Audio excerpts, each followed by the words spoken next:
Greetings, pre-calculus students. I miss seeing you guys and wish we were having real school. But there was a request put in to have worked out answers explained for two of the homework problems, 73 and 89. So this video will be for 73, and I'll make a separate one for 89.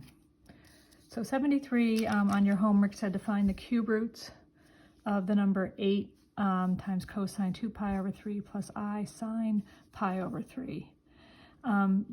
Generally, you want to put the number in trigonometric form, which is the radius times the cosine and sine of the angle that corresponds to the location of the complex number. This problem, you are given the number in trigonometric form, so you already have sort of the key things you need for the formula in the book on page 450. So we know R and we know theta, and those are the things you do need to know at the beginning since it was given in trig form. This is R in front, so we have R equals 8. And we also were given theta right here, so we have theta equals pi over 3. I'm going to use degrees for this problem because the math is much easier to do if you use degrees instead of radians. You can work these out in radians. And the answers in the back of the book, give the answers in radians, but you can do it either way. So that we don't get sort of into a lot of fraction stuff, I'm going to do this in degrees. So that's what I'm going to use for my theta in the formula. This is what I'm going to use for R. Since we want to find cube roots, we're going to use n equals 6. So I'll do another color here. Not n equals 6, n equals 3 because it's cube roots. In the formula, n represents the number of roots you're looking for. And when n is 3, for the k in the formula, you're going to use the first 3 possible values of k, which are 0, 1, and 2. It always starts counting at 0 up to until you've gotten to 3 integers starting at 0. 0, 1, 2. But those 3, we have 3 numbers here because we're using n as 3. So here's the formula on page 450. Z sub any k, this means the kth root of our number z, and this is our z in this case, is the square or the nth root of r, cosine theta, the very theta that you have here when you have it in trig form, plus 2 pi times k all over n plus I sine theta plus 2 pi k all over n. You can also have, instead of 2 pi here, if we're going to do it in degrees, if theta is in degrees, you can use 360 here. You would use 360. You wouldn't combine degrees with radians. It doesn't make sense. So I'm going to do it in degrees. So the first one here, I'm going to actually emphasize some of this. 8 goes in up here, and it's the cube root of 8. The cube is this 3 here, and that 3 also shows up here and here. Our theta is 120. That's here and here. And the 360 is the formula. That's like the 2 pi here. The k is which of these k's we're doing. So actually, maybe I'll do that in another color. Let's do these in this color. So that shows up right here. That's this 0 right here. So that's how you plug into the formula. You're looking for these sort of parameters up here. The thing that will change each time you do this is this k. Everything else will be the same. But anyway, this is the first root we're going to find. Simplifying, the cube root of 8 is 2. That's easy.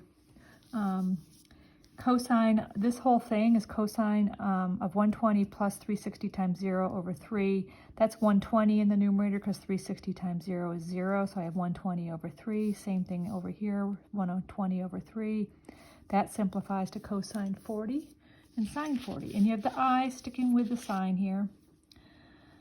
And then that is if the directions didn't say to write your answer in standard form, you could stop right here. That is one of the roots. 2 is the radius. And cosine 40, I sine 40 tells you what the x and y would be, but they actually tell you the real and the imaginary part of that complex number. By the way, there is a drawing you were supposed to do. So this particular answer, here I'll do this one color-coded as well. That particular answer at 40 degrees is this one. This is this answer. I drew about 40 degrees here. And this, all of these have, if you see I've marked off 1, 2, we have a radius 2 circle centered at the origin, and the 3 roots are perfectly spaced, evenly spaced around that circle. And the 3 answers you should get if you actually plot them using the theta and the radius. So if you rotate 40 degrees and have this be 2, all these radii are going to be 2, and the rotation is going to be the theta part of your angle. If you plotted it using the standard form, you would go out 1.5321 and then up 1.2856. And you would get to the same point right here. So that's a you know, in the complex plane, that's the vision, that's where this particular number is. So you can put it in the standard form is you replace cosine 40 and sine 40 with their decimal versions. Make sure your calculator's in degree form if you're using degrees. If you did this out in radians, make sure you're in radian form. Either way, you'll get these 2 decimals, and then distribute this 2 in, and you get 1.5321 plus 1.2856i. Some of you on the recent quiz, when you went from this form to this form, for some reason just dropped the y or added these 2 numbers together. You can't do that. There's an I here. These 2 can't be added together. A complex number, there's an imaginary part and a real part, and they have to stay separate. Okay, the next root is very similar. The big change here is, make this a 0. This time we're going to use 1. So for k equaling 1, we write z sub 1. This is our next root. And the 1's going to show up here and here. Everything else is as it was before. We're still doing the cube root of 8. We are still using 120 as our angle, because this is the formula for the original question, or the original number that was located there. And we're still looking for a cube root, so this is still 3. And then I do all the simplifying. I'm not going to explain this all. This turns out to cosine 160, sine 160 for these 2 parts. This is the trig form, and this is the standard form.